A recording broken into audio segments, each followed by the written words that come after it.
we will amaze you, entertain you, and chill you to the very bone with our first act, the infamous Brighton Trunk Murderer. For the last couple of years, 2016 and 2017, we've had more or less a sellout success with the Brighton Killers, which took the audience down into the cells and below on a promenade journey through some of Brighton's best known murderers, and they told their own story. There was one moment in particular during the Brighton Killers that chilled me to the very bone, not only when I was researching it and writing it, but when we were performing it as well. And that was the inspiration for Brighton Queen of Slaughtering Places. This one is Brighton Killer story with a very definite modern twist to it. If I told you the moment, I'd be giving away the twist, so I'm not going to. But Brighton Queen of Slaughtering Places is about the Brighton Trunk murderers, because there were 3 of them. I'm playing a chap called John Holloway. He was the first Brighton Trunk murderer. He didn't like women very much. He used to chop off the arms and the head, and just pure convenience in terms of moving bodies, and throw them. He threw bits of them on the common privy at Margaret Street, and then the other half of it in a copse in Lovers' Walk. I am playing the Brighton Trunk murderer himself.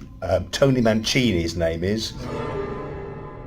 He killed accidentally, it seems to be, his girlfriend, put her in a trunk, and extraordinarily, at this time, there was another body was found in a trunk at Brighton Station. They never found out who was in the trunk, or trunks, and who had done it. I'm playing the victim of the Brighton Trunk Murderer.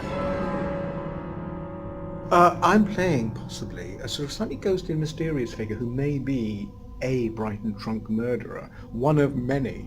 When you come to this play, you're going to be amazed about how many murderers there are in the city of Brighton. Who thought? It's very difficult to think that one town could have so many of them, but Brighton's just full of them. Interestingly enough, when you look at the research, when you do some research into it, there was a suspect, but there was also something of a cover-up. He has a medical background, and he knows a great deal about, well, things like dismemberment and fitting bodies into trunks in many parts. I'm feeling a bit chilled, and I'm playing him.